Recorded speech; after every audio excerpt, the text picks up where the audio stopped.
Before sunrise on June 13, 1977, 3 Girl Scouts were found murdered inside their tents at Camp Scott near Locust Grove, Oklahoma. Lori Farmer, Denise Milner, and Michelle Goose had gone to sleep expecting an ordinary night at summer camp. Instead, the place meant for friendship became the center of a crime that shook the state. Camp Scott was built around a simple promise. Parents could leave their children with trained adults. Girls could share tents with friends, and the woods could feel safe because someone was supposed to be watching. That promise made the murders more frightening than a crime in an unknown place. The danger had entered a setting families believed they understood. It was not only a violent act against 3 children. It was an attack on the trust that allowed parents to let their daughters sleep far from home. Locust Grove was a quiet Oklahoma community, and the news forced it to face violence in a place many people had considered familiar. Families woke to reports that did not seem possible, while the camp became a sealed crime scene. The distance between a peaceful morning and a terrible discovery suddenly felt very small. The first fear was not loud or theatrical. It was the shared knowledge that children had been harmed where adults were meant to protect them. In homes across the area, the name Camp Scott no longer carried only the meaning of summer. 3 girls had been murdered, the camp had become evidence, and an entire town began asking how an intruder could enter. That question reached beyond the victims' families. It asked whether the systems around children had been strong enough to keep danger outside. The deeper question was not only who had committed the crime. It was whether locked gates, trusted staff, familiar roads, and community knowledge had created real safety, or only the feeling of safety. In Oklahoma, that uncertainty spread far beyond the campgrounds. For the families, the case became private pain inside a public investigation. Their daughters had been sent to Camp Scott to make memories, not to become the center of a murder case.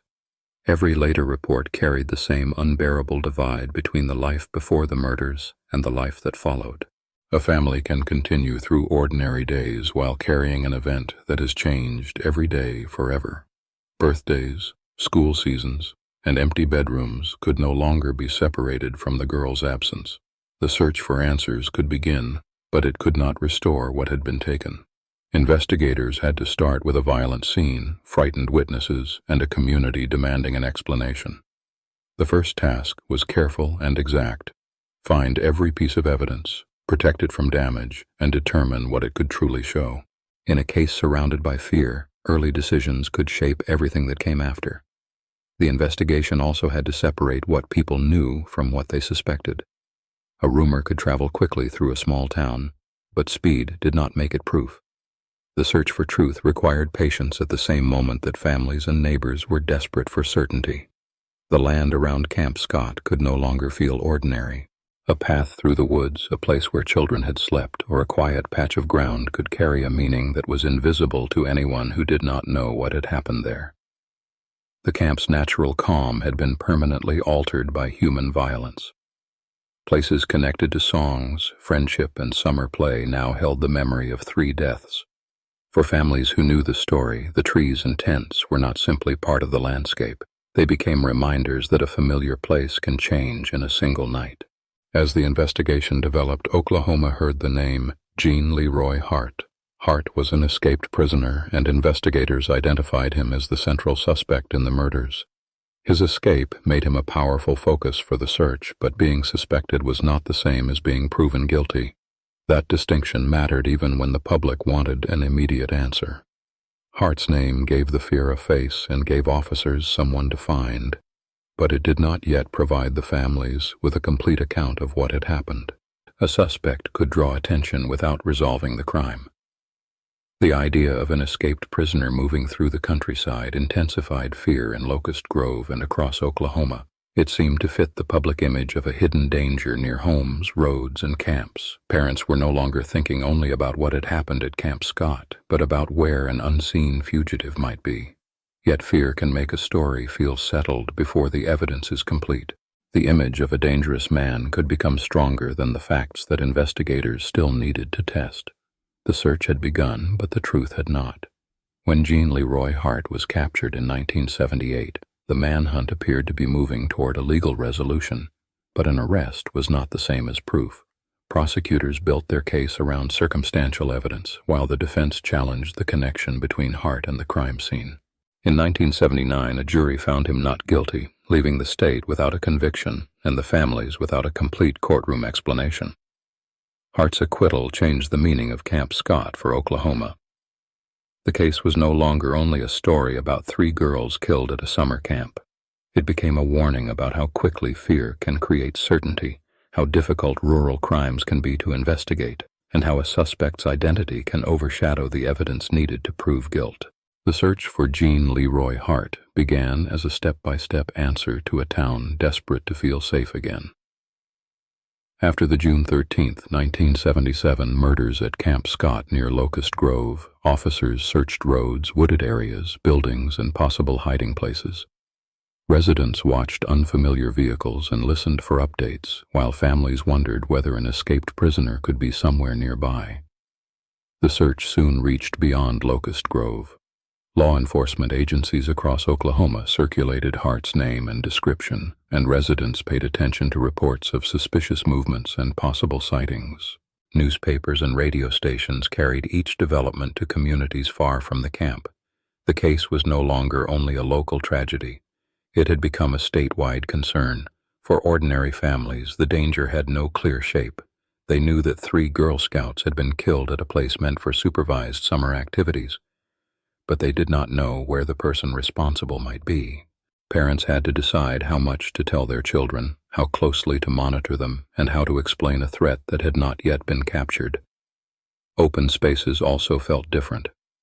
A campsite, a wooded path, or a night away from home could no longer seem harmless in the same way. The setting mattered because Camp Scott had been isolated, surrounded by trees and distant from the routines of town. Fear did not always arrive as panic. Often it became a daily habit of checking, waiting, and staying close. Once Hart became the main suspect, public attention followed him. His history as an escaped Oklahoma prison inmate made him a specific person for investigators and residents to locate, rather than an unknown figure with no identity. But naming a suspect did not complete the investigation. Officers still had to connect the theory that Hart was responsible to physical evidence, witness information, and a legally supportable case. That difference mattered. A suspect may answer the town's fear, but suspicion alone cannot establish guilt.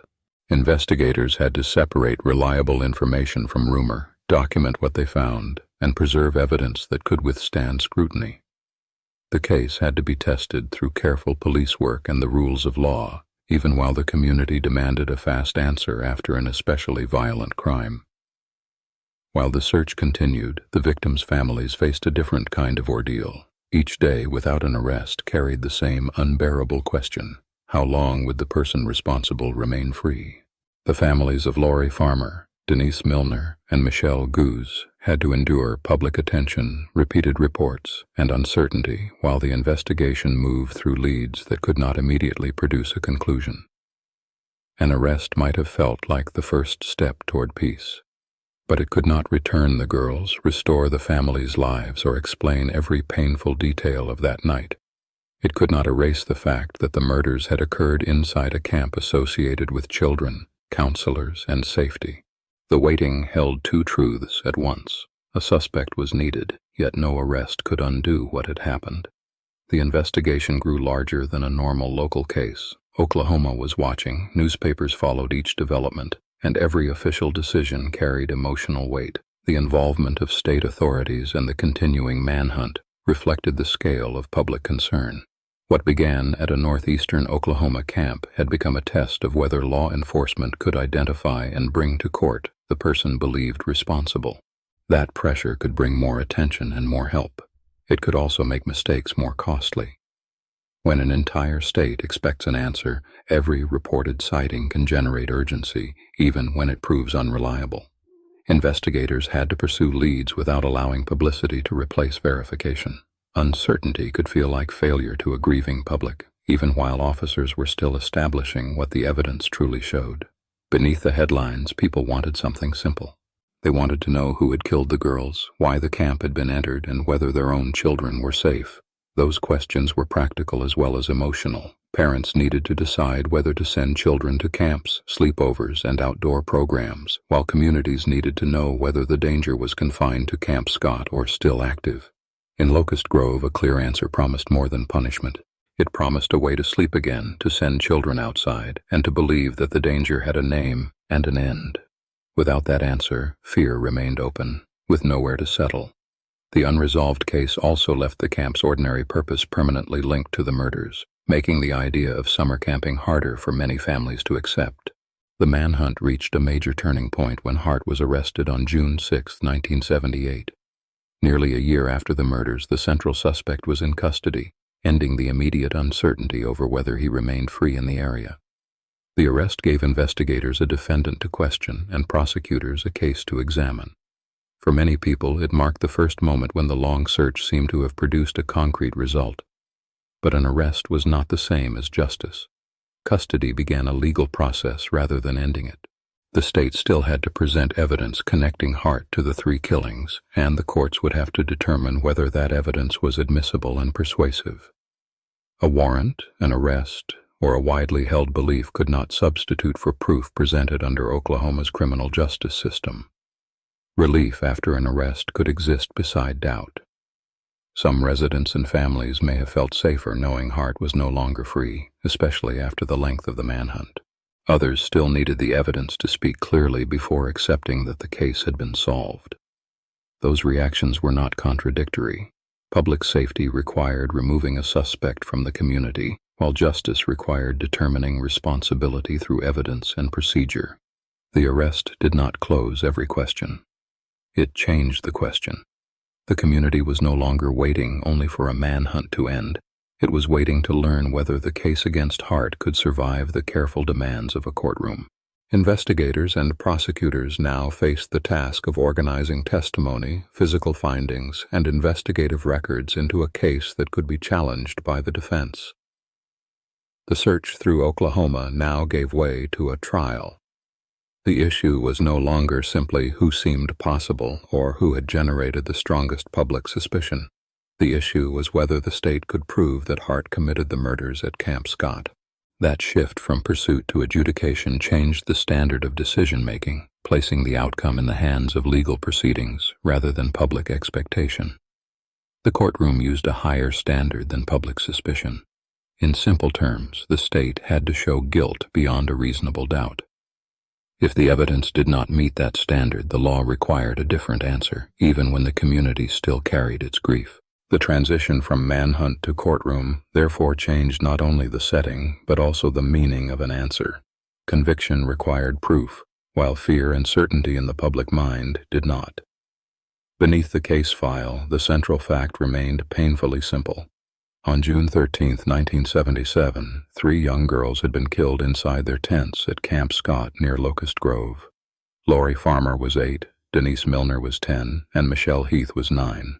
Their lives were larger than the final night, larger than the search for a suspect, and larger than the name that came to dominate the headlines. They had families, routines, friendships, hopes, and futures that ended without warning. They were spending time at a Girl Scout camp surrounded by counselors and other children, expecting an ordinary summer experience. Because so little personal detail survived in the public record, their absence can become hidden beneath legal language. Remembering them as children, not merely as victims, restores the human truth at the center of the case. A trial could examine the evidence against Jean Leroy Hart. It could test what investigators had gathered after the killings, what witnesses remembered from that night, and what the state could prove in court. But a trial could not return Lori, Denise, or Michelle to their families, and it could not restore Camp Scott to what it had been before the murders shattered the camp and the surrounding community. That distinction mattered. A legal answer asks whether guilt has been proven under the rules of court. An emotional answer asks why the girls were taken, why warning signs and investigative failures were not stopped sooner, and how a family is supposed to live with an absence that no verdict can repair. Those questions can remain even after lawyers have finished presenting evidence. The courtroom placed the families close to a process built around facts, procedure, and competing interpretations. They had to hear strangers debate evidence connected to their daughters, while the most painful parts of the story were reduced to questions, records, testimony, objections, and careful legal terms. A child's life could be discussed in minutes, then placed back into a file. The court could demand order, but grief does not follow an orderly path. Each detail could carry a weight far beyond its place in the case, whether it concerned a campsite, a witness account, a laboratory finding, or the condition of the investigation. For the families, the evidence was not an abstract puzzle. It was tied to children who should have come home from a summer camp. The investigation was also filled with errors and contested decisions. The known record does not allow every mistake to be reduced to one simple cause, but its effect was clear. Errors can weaken evidence, confuse the public, and give a defense more room to challenge the state's case. In a murder prosecution, uncertainty about collection, preservation, or interpretation can become as important as the original discovery. Once confidence begins to fade, every part of an investigation can feel uncertain. People may question what was preserved at the camp, what was overlooked during the early search, and whether later conclusions were supported by reliable evidence. They may also wonder whether investigators became too focused on one suspect. That doubt can survive even when the original fear is past. In Locust Grove, confidence in an official answer could not remain untouched. Residents had first needed authorities to find the person responsible for the June 1977 killings. Then, as the case developed and Hart became the focus, they began to worry about whether the path to that answer had been sound. Finding a suspect and proving a murder case were different tasks, and the community had to confront that difference. The injury was not only the fear of a killer, it was the deeper feeling that adults, officers, prosecutors, and institutions had been given a terrible duty, and that the duty might not have been carried out well enough. Families had trusted the system to protect children, investigate their deaths, and deliver a credible answer. When that trust cracks, silence can feel like another warning. A defense challenge does not need to prove an alternate story in order to damage the state's case. It can point to gaps, mistakes, conflicting accounts, and unanswered questions. It can ask whether suspicion has been mistaken for proof, whether a conclusion rests on dependable evidence, and whether investigators treated uncertainty as something to resolve rather than something to conceal. That changed the shape of the trial. The public had watched Hart become the central suspect, and his arrest in 1979 gave the community a long-awaited focus. But the jury had to consider a harder question. Could the state prove, beyond the required legal standard, that he committed the murders? Suspicion could begin a case, but it could not finish one. The burden remained with the prosecution. The town had lived through the murders, the manhunt, and the fear that followed. Jurors had a different task. They had to judge only the proof placed before them, even when the wider community already felt certain about what had happened. They could not convict because the crime was horrifying, because Hart had become infamous, or because an acquittal might disappoint people who had waited years for accountability. That gap between public belief and legal proof was painful, but it was not foolish. Residents were trying to make sense of a terrible event in the place they called home, while families were seeking an explanation for an irreversible loss.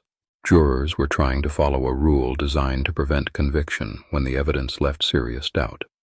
The same case therefore carried two different standards of certainty.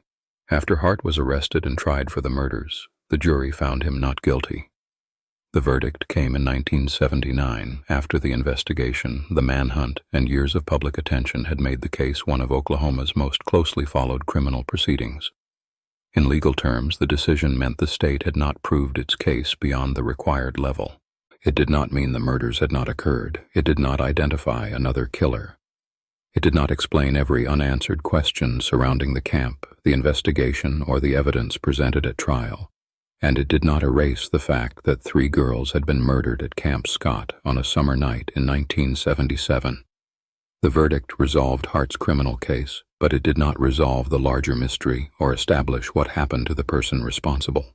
For the families and for Locust Grove, the acquittal could feel like a second wound. The community had endured the killings, the fear, the search, the arrest, and the long wait for court. Then the process ended without the final answer people had hoped to receive. The decision could be legally defensible while still feeling emotionally unbearable to those who had lost children. The courtroom had reached its decision, but the grief remained outside it. A not guilty verdict could close one legal path while leaving families to carry the same unanswered loss, and leaving Oklahoma to live with a mystery that had never truly been put to rest. Camp Scott became more than the site of a crime. It became a lasting reminder of how fragile trust can be when justice ends without certainty. The acquittal changed the official story in a painful way. Jean Leroy Hart had been the prime suspect in the June 13, 1977 killings at Camp Scott, but the verdict did not establish that he was the killer. It only showed that the prosecution had not proved its case beyond a reasonable doubt, the legal standard required for a conviction. That distinction left Oklahoma with a chain of uncertainty. The murders of Lori Farmer, Michelle Goose, and Denise Milner were proven, and Hart's arrest, extradition, and trial were real. But the court did not produce a proven answer. Instead, the investigation's disputed evidence and unanswered questions mattered even more because the legal process had failed to settle the central question of responsibility. For the parents and relatives, the loss remained impossible to place. They had lost daughters who had gone to a Girl Scout camp near Locust Grove for an ordinary summer experience, yet the public story could not end with a confirmed killer. Grief can carry anger toward a person, a decision, or a system, but an unresolved case gives that anger no single, reliable place to go. The trial had promised an ending that the families could understand. Instead, Hart's acquittal returned them to the same painful uncertainty, with the added weight of years of fear, investigation, courtroom testimony, and public attention. The girls were gone, but the answer many people expected from a prosecution and verdict never arrived. The mystery remained because the acquittal did not settle who was responsible. It did not name another person, and it did not prove that every early theory was false. It left the case suspended between known facts, including the killings and the location, and unanswered questions about motive, access, evidence, and what happened during the hours before the bodies were found. That uncertainty was made harder by the investigation's problems. When evidence is mishandled, when theories are not tested with care, or when important questions remain open, confidence in the path to the truth can weaken. None of those weaknesses proves a hidden answer or identifies a different killer. They explain why the surviving record could no longer carry the certainty people wanted from it. Camp Scott had once been a place connected with ordinary childhood memories, wooded trails, cabins, counselors, and summer routines. After the murders, the camp, the quiet town of Locust Grove, and the open land around it carried another meaning as well. They became part of a crime scene and reminders that a place built for children could become the setting where safety failed.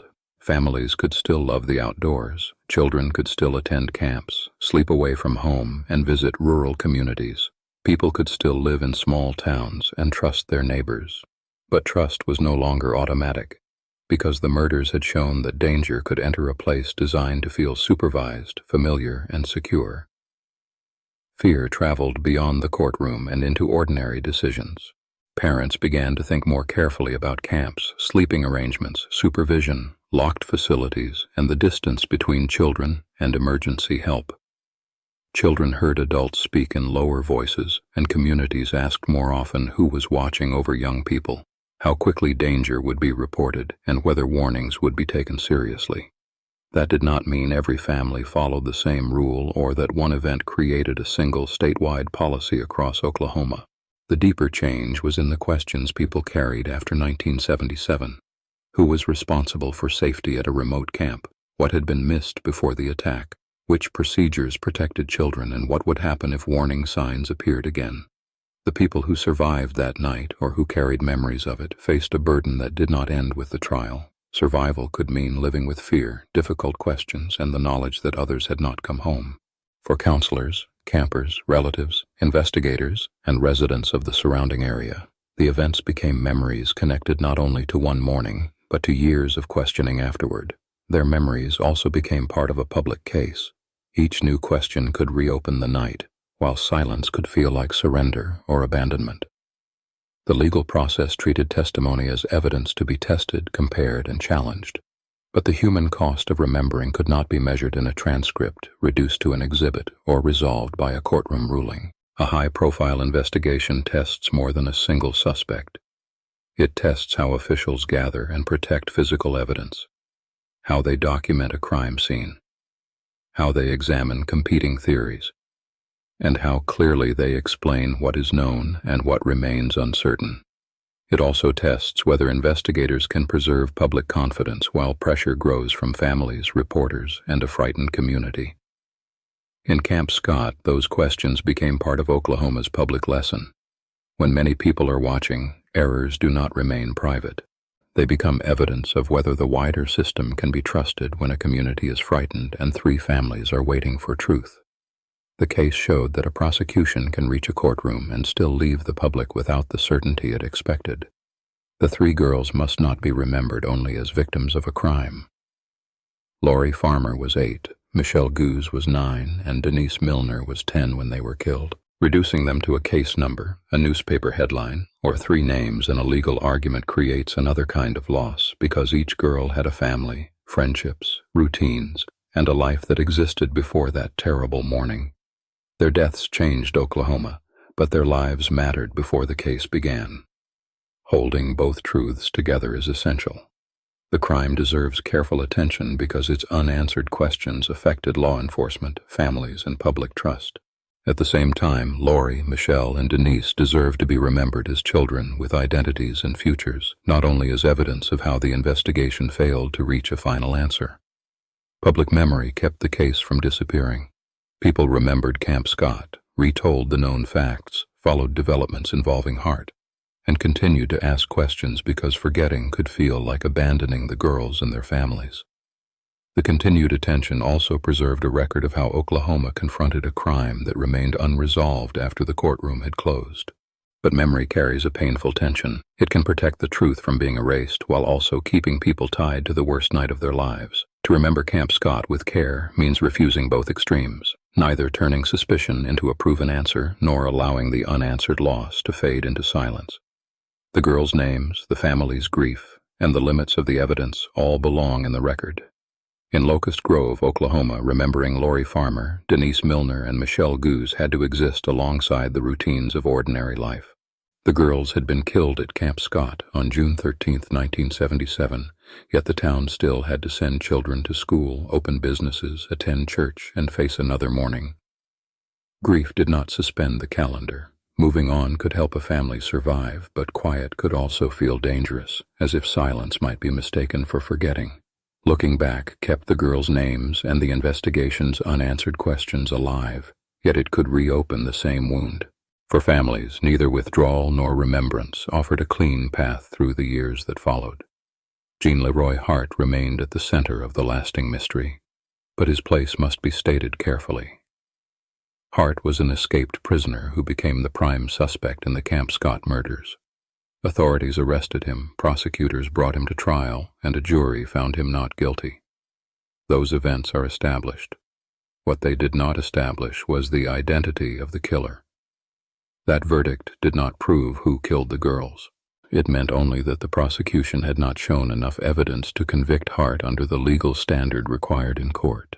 When he was acquitted, the case was left with a painful gap between suspicion and proof, and that gap continued to shape how people remembered the murders. After a tragedy, people often want one clear villain who can carry the full weight of what happened.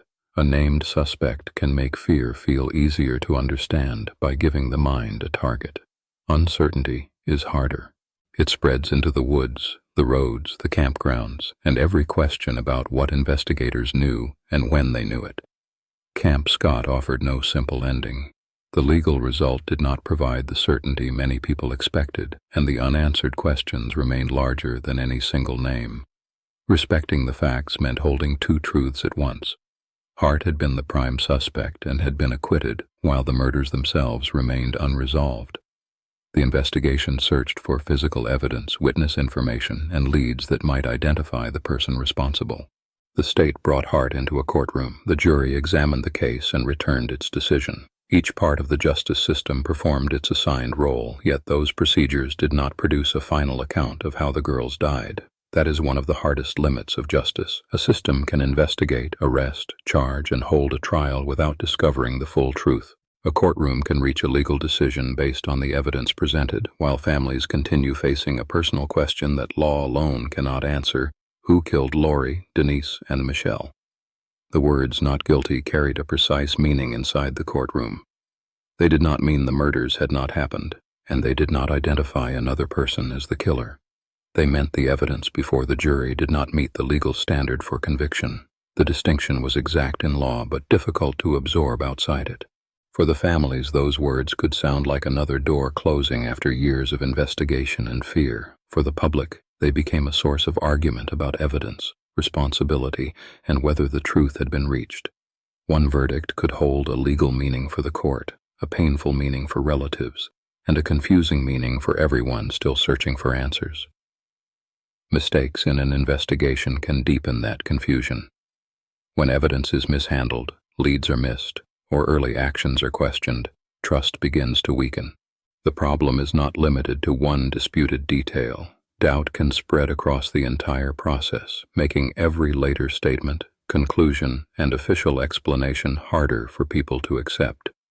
Then an acquittal can make the damage feel permanent. People may no longer know whether the truth was absent, hidden, overlooked, or mishandled somewhere along the way. That uncertainty becomes part of the tragedy itself, because the families are left measuring not only what the evidence showed, but also what investigators may never have recovered. The national attention eventually moved elsewhere. Headlines faded, reporters left Locust Grove, and the wider public found new stories to follow. The murder investigation no longer occupied the same space in national conversation, but the families did not receive that freedom to turn away. Their connection to the case was not seasonal, and it could not be replaced by the next headline. A parent could not place the loss in an old newspaper and close the page. The years continued through birthdays, graduations, holidays, and family gatherings, but the missing answer remained present. Every milestone could mark the life the girls should have lived, while ordinary quiet could remind relatives that no proven account had explained why they were taken. Closure is not the same as forgetting. It does not require pretending that pain has vanished, or that Lori, Denise, and Michelle no longer matter. It means finding a way to live with what is known, what was lost on June 13, 1977, and what may never be explained. Memory can preserve a person without resolving every question. For Camp Scott families, that process was especially difficult because no proven answer settled the central question of responsibility. Oklahoma could learn from the case and still remain wounded by it.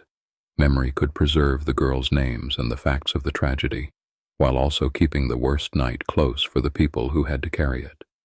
Many parents understood the fear contained in a simple act: handing a child to a camp leader, driving away, and trusting that the child would return safely.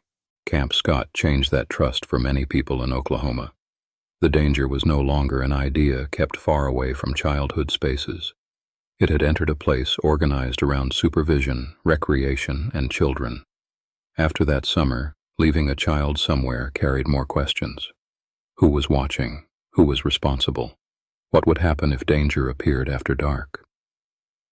The case did not erase every parent's trust, but it made that trust more careful and more fragile.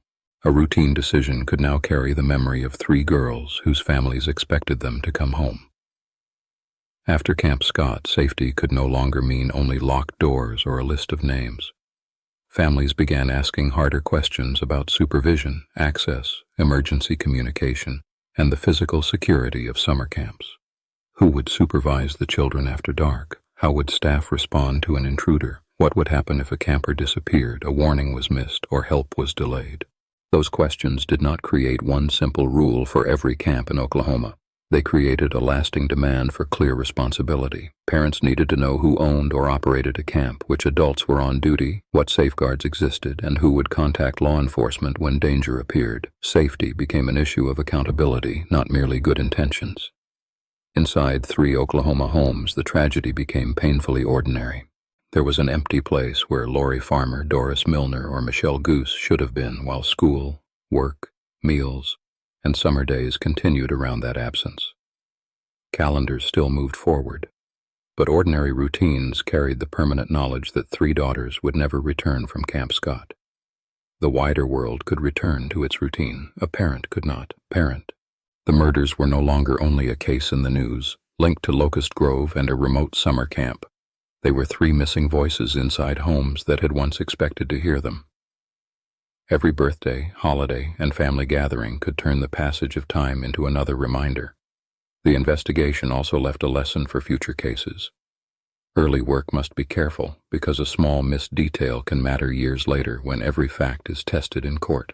The condition of a campsite, the handling of physical evidence, the accuracy of witness accounts, and the record of each investigative decision can shape whether a prosecution remains persuasive.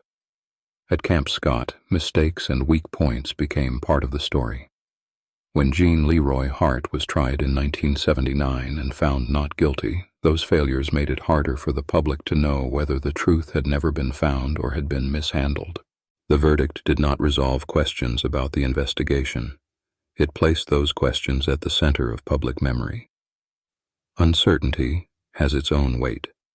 It does not simply leave a question open.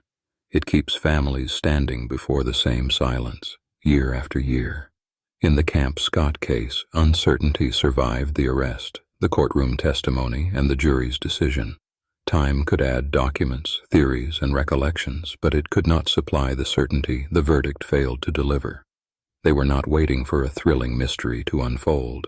They were waiting for a truthful account of how their daughters died, supported by evidence strong enough to withstand scrutiny. That need demands humility, because no narrator, investigator, or later theory can turn missing proof into certainty. Respect for the families begins by admitting exactly where the record ends. The proven facts form a narrow line. In 1977, 3 girls were murdered at Camp Scott near Locust Grove. Investigators searched for Jean Leroy Hart. He was arrested and tried, and the jury returned a not guilty verdict in 1979. Those events are documented milestones. They do not, by themselves, establish every detail of the crime or identify the killer with final certainty. Beyond that line lies belief. People may believe Hart was responsible, or they may believe someone else committed the murders. Some may interpret the evidence through later memories, investigative theories, or accounts repeated over decades. But belief is not the same as evidence established in court, and suspicion cannot carry the same authority as a finding proven beyond a reasonable doubt. Keeping those 2 ideas apart is not cold or disrespectful. It is a way to honor the girls and their families, because careless certainty can replace the truth with a story that only feels complete. The distinction also protects the integrity of the record. A case should not gain a definitive ending merely because uncertainty has become uncomfortable. Every new theory could reopen pain. Families might hear a rumor presented as a discovery, while residents were pulled into arguments no one could settle. A new name, alleged confession, or interpretation of old evidence could spread faster than it could be checked. Behind each claim stood fear, grief, and the risk of causing another wound to people already carrying decades of loss. The case became a test of trust across Oklahoma. People had to judge not only the danger surrounding Camp Scott, but also the institutions responsible for investigating it.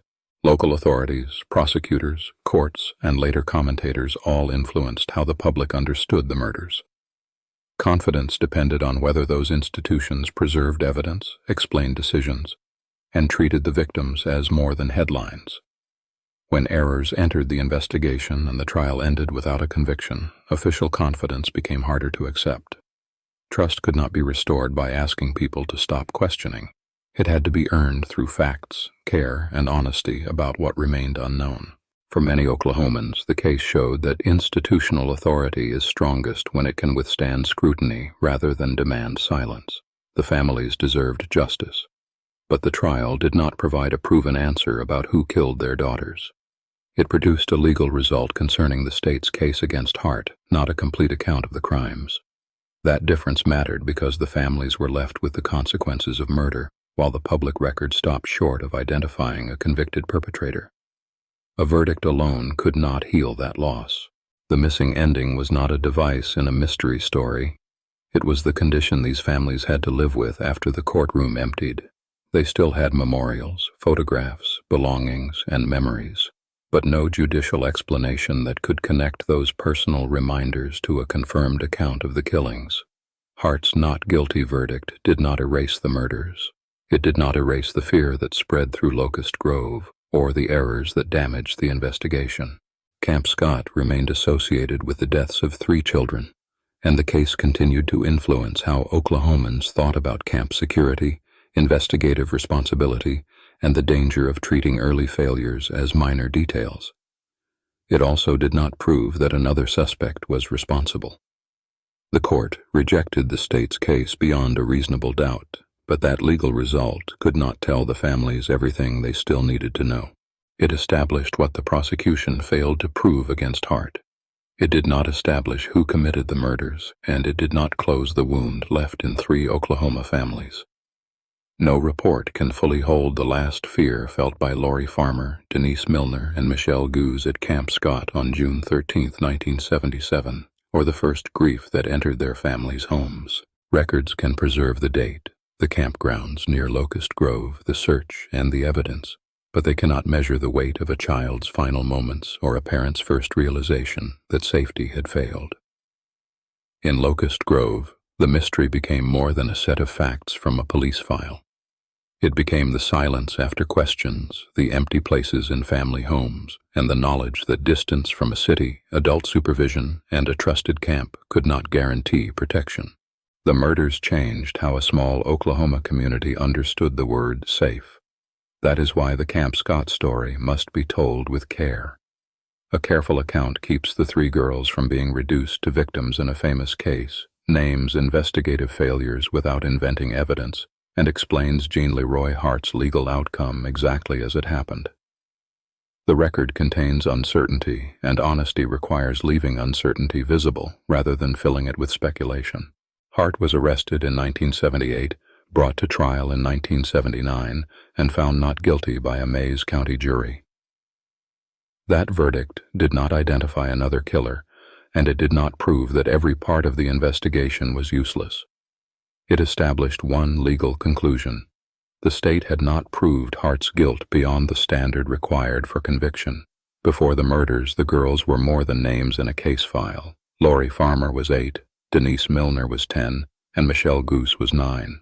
They had families, friendships, routines, and ordinary hopes connected to summer camp, even though the public record does not provide complete private biographies of their short lives or capture everything that made each child unique. Remembering that limit is important. When children are described only through the way they died, their humanity can disappear behind dates, crime scene descriptions, and courtroom arguments. The tragedy becomes a case number, while Lori, Denise, and Michelle become distant figures, separated from the everyday childhoods that existed before June 13, 1977. Locust Grove had to carry the case long after the search ended and the courtroom emptied. Memories remained active. Questions returned, and official conclusions never felt complete because no verdict explained who killed the girls or what motive drove the attack. The passage of years did not turn the unanswered case into a resolved one. In Oklahoma, the wound continued through public discussion and private grief. Each new claim could reopen old pain, while every quiet period reminded families that 1977 had become 1978, then 1979, and eventually decades without the answer they needed. The calendar moved forward, but the central question remained fixed at Camp Scott. For parents, Camp Scott challenged a belief that once seemed simple. A summer camp in the countryside appeared to offer protection through trained counselors, established rules, separated sleeping areas, and the oversight of adults. Families could send children away believing that distance, organization, and community trust created a secure boundary around them. The murders shattered that belief. The deepest fear was not only that violence had occurred at a place associated with childhood and recreation. It was that a parent could sign forms, choose a recognized camp, trust its staff, and do everything that seemed responsible, yet still be unable to keep a child safe from an attack. The chain of change began with fear. The murders created fear across the camp and the surrounding community. Fear demanded a suspect. The manhunt focused on Jean Leroy Hart, and the later trial exposed weak points, disputed evidence, and errors in the investigation. Each stage increased public pressure while also making the cost of uncertainty more visible. Then came the acquittal in 1979. It left no proven answer, and the unanswered case changed how many people in Oklahoma thought about child safety, criminal investigations, public pressure, and confidence in official systems. An arrest could calm public demand for action, but only reliable evidence and a lawful verdict could establish responsibility. There was also a danger in turning the three girls into symbols of Oklahoma's fear. Symbols can carry a powerful message about vulnerable children, remote camps, or institutional failure, but they can also flatten individual lives. Lori, Denise, and Michelle were not created by the case. The case was created by what happened to them. The state could learn from the murders, improve camp safeguards, examine supervision practices, and scrutinize how evidence was gathered and presented. None of those lessons should make the girls disappear behind words such as security, proof, procedure, or public pressure. Reform has value only when it remains connected to the children whose deaths exposed the need for it. The public wanted two answers, but the case produced only one.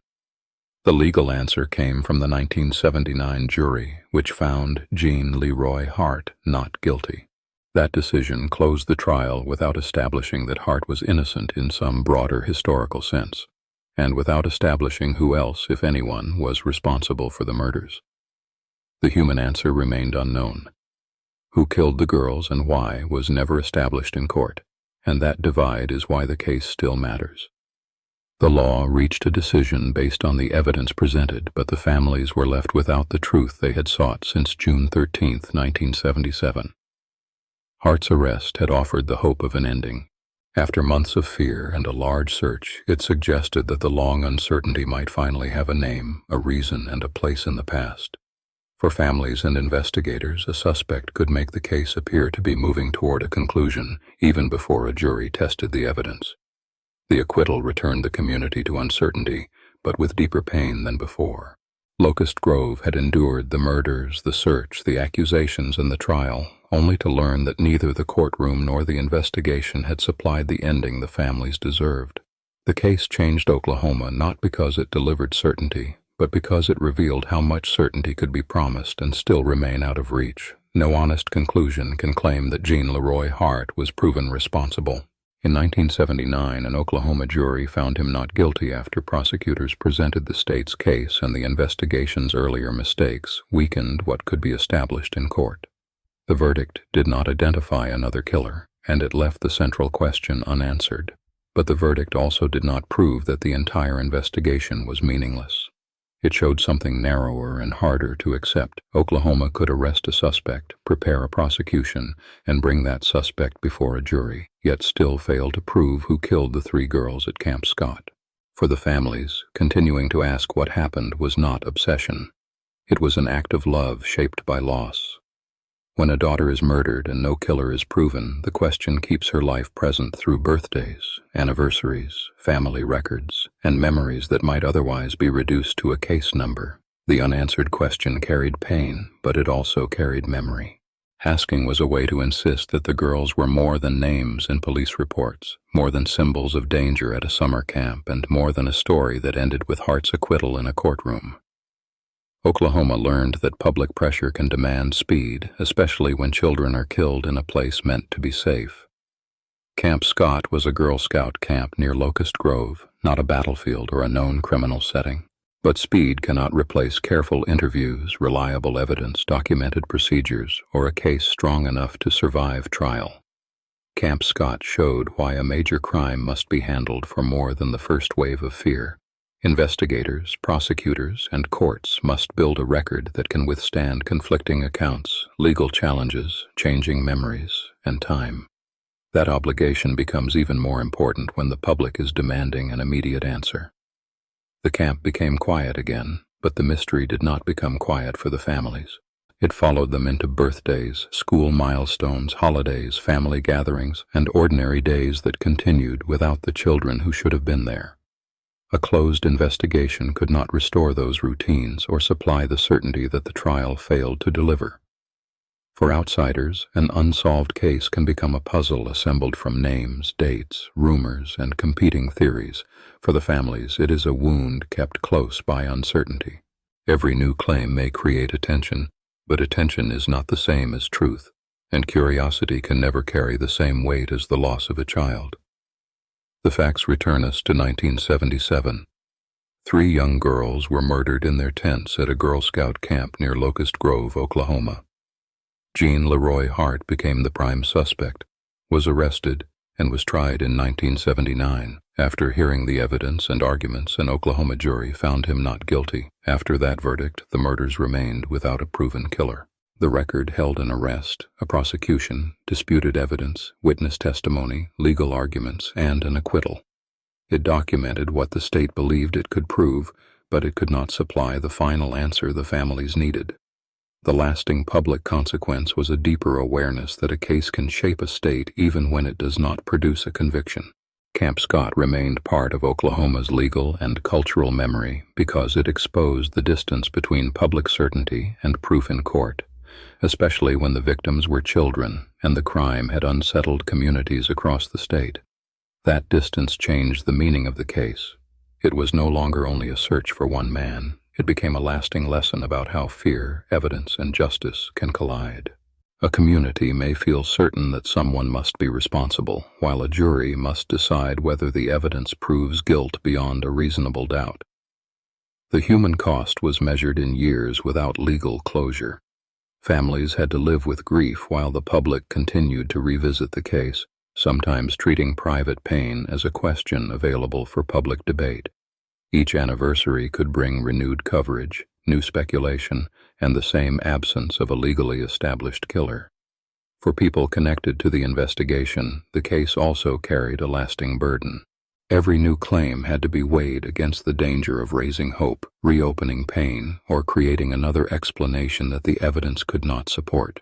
In a case already marked by uncertainty, attention alone could not repair the record or change the verdict.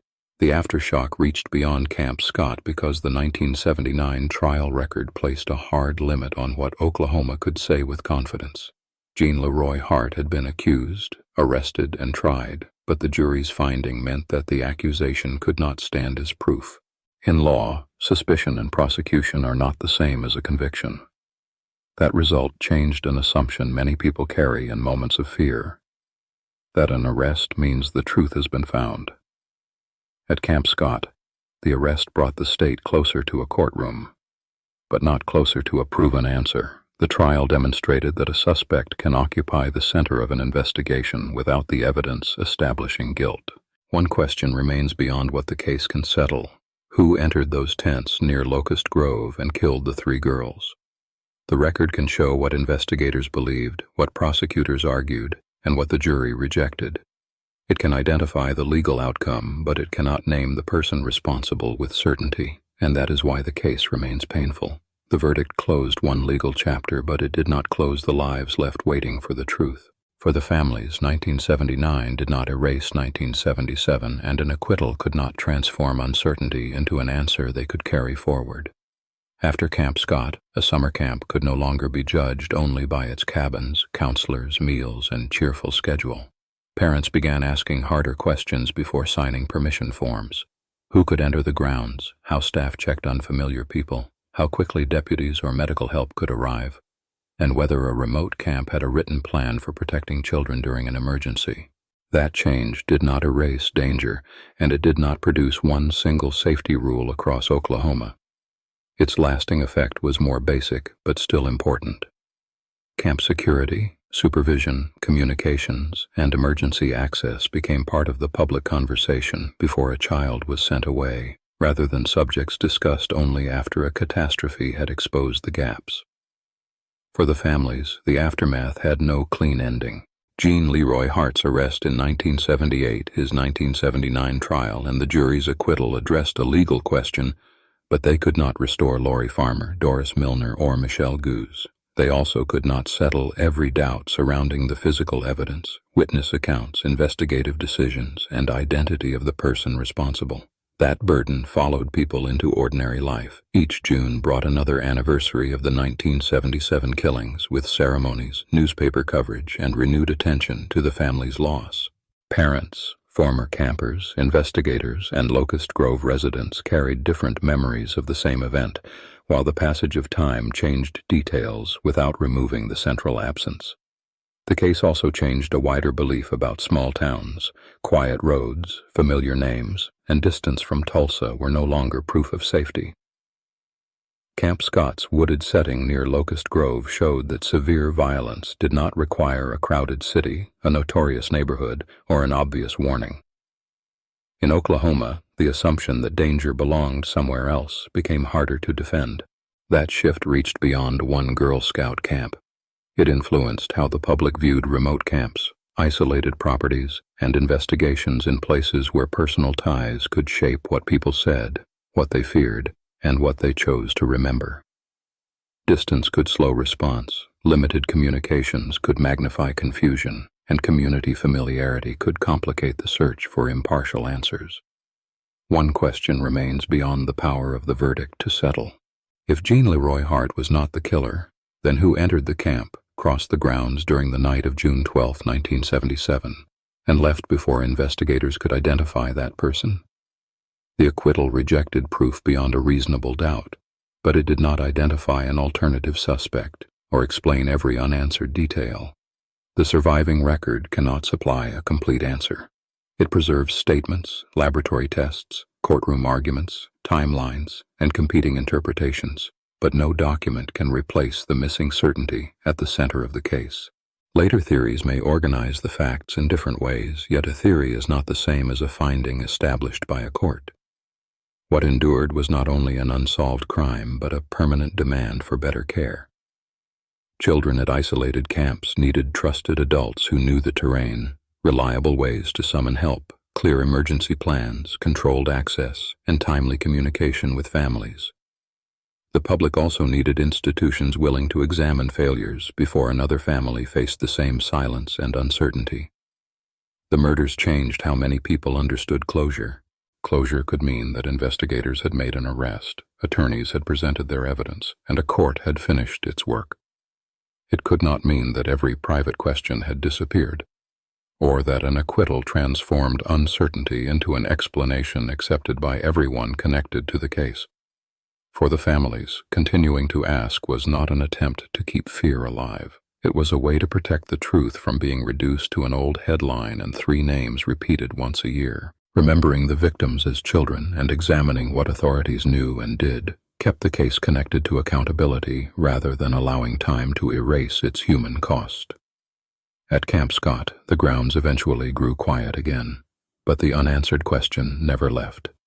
It remained where the evidence ended, waiting in the silence between what Oklahoma could prove and what it could never forget. The case's legacy rested in that tension. A verdict had closed a courtroom proceeding, while the families and the public continued searching for certainty. Every small town has a story they'd rather forget. Subscribe to Buried in Plain Sight, Small Town Crimes. We make sure they can't. New case every week. Hit the bell so you don't miss it.